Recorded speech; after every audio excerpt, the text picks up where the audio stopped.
Shortening the hip flexors will cause the following patterns. If one or more of the hip flexors is short, the pelvis will tend toward greater anterior tilt, increasing lumbar lordosis. This condition will cause high compression loads on the posterior part of the lower vertebrae. In other words, limitations in hip flexor extension will be expressed immediately in overextension in the lower back.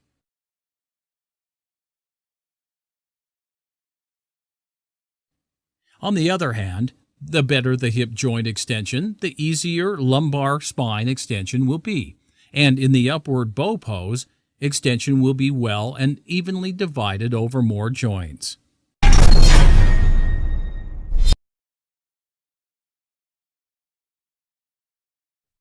Upward-facing dog pose, Urdhva Mukha Svanasana. This is an active, stimulating asana that combines global spinal extension with strengthening of the arms and the core muscles.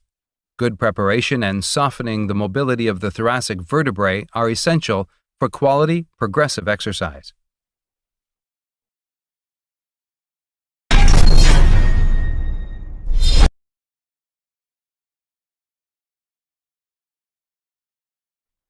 Fish pose.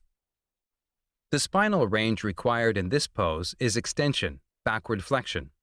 While the entire spine should extend, not every region can contribute equally to this extension because of the structure and characteristics of the vertebrae in each region. Most of the movement occurs in the lower back because of its vertebral structure. The upper back can perform less extension because of its anatomical structure. Nevertheless, extension is a necessary range of movement for the upper back, and in its absence, the tendency is to increase loads on adjacent regions, among them the cervical vertebrae above and the lower back below.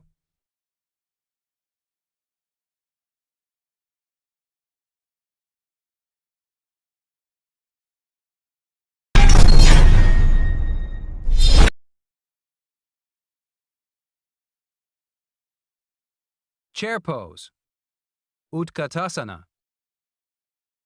In this pose, we must activate the core muscles and stabilize the load-bearing body.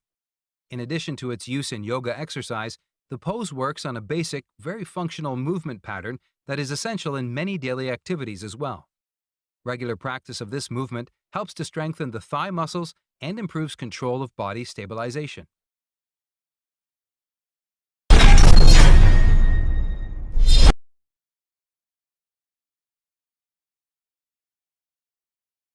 Eagle pose, Garudasana. This is one of the equilibrium asanas, and to perform it well requires good balanced body alignment in several positions and movement planes. Performance. Take the Tadasana position with legs parallel. Hands on hips. Bend knees slightly, raise the right leg, curl it past the left thigh, and curl the right foot around the left calf. Bring arms forward, bend elbows, and place the left elbow on the right elbow. The left forearm and hand curl around and adhere to the right hand. Arms are parallel to the floor. Forearms are vertical to the floor. Stretch the hands and fingers. Hold the position statically, focusing your gaze forward toward the forearms.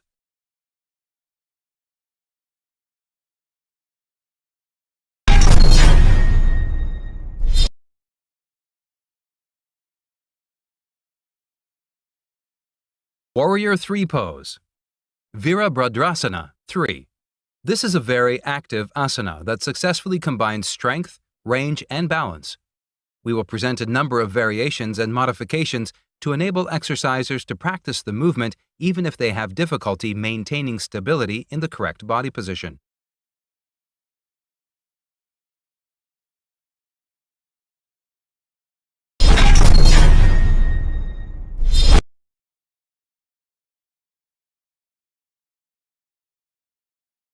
Cobra pose, Bhujangasana. Like other positions that create spinal extension, this asana also requires extension of the thoracic vertebrae as the basis for high-quality, progressive exercise. This area of the upper back has much less backward extension movement because of structural limitations imposed by the thoracic vertebrae. Limited extension of the thoracic vertebrae is a common occurrence among exercisers, and in this condition of thoracic rigidity, most of the extension, arching, movement occurs in the lumbar vertebrae. In such cases, modifications are necessary, as well as proper preparation of all the joints involved.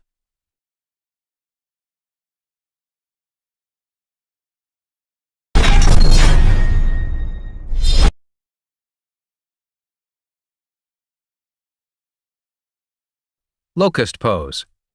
This is a wonderful active asana for global strengthening of all the extensor muscles in the body, among them the deep erector spinae that enable us to hold the spine erect and prevent the tendency toward a kyphotic position and rounded back.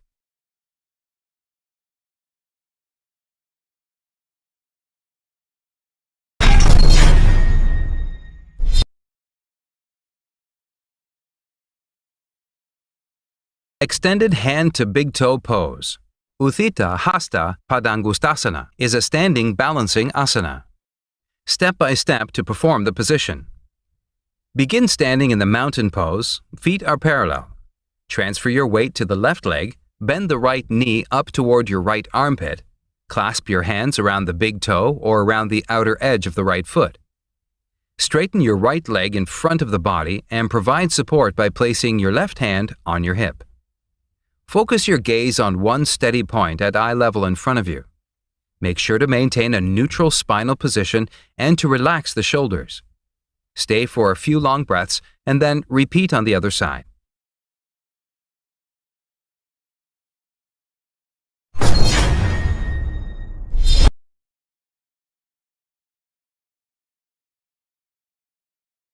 Pigeon pose, Ekapada Rajakapotasana. The pigeon pose is one of the most popular yoga poses, and it helps release tension points and improve the range of motion in the hip joints. This pose requires particularly high mobility in the hip joint. Practitioners with a suitable natural structure and unusual flexibility can do it relatively easily. Still, in most cases, the hip joint structure does not allow the femur to use the entire rotation range and creates a break. Unsuitable or too aggressive practice can cause severe damage to the knee joint, as will be presented in the kinesiological analysis of this pose. The correct way to perform the pigeon pose step by step. Start on all fours and bring one leg forward with the knee between your hands. The front knee is bent in the sagittal plane. Take the foot away from the thigh to open the knee angle while keeping the pelvis centered. Notice how it creates rotation in the hip and knee joints. The back leg is straight in plantar flexion. Make sure to maintain the pelvis in the center. Inhale in this position while the chest faces forward and upward, turning the sternum flashlight around. The hands are placed on the floor to the sides of the knee. Inhale. With the chest facing forward and upward, the center of the chest bone faces forward. Exhale and descend slightly with the pelvis in the center without collapsing to one side. After a few breaths, slide the hands forward on the floor and rest your forehead between the hands or on the palms.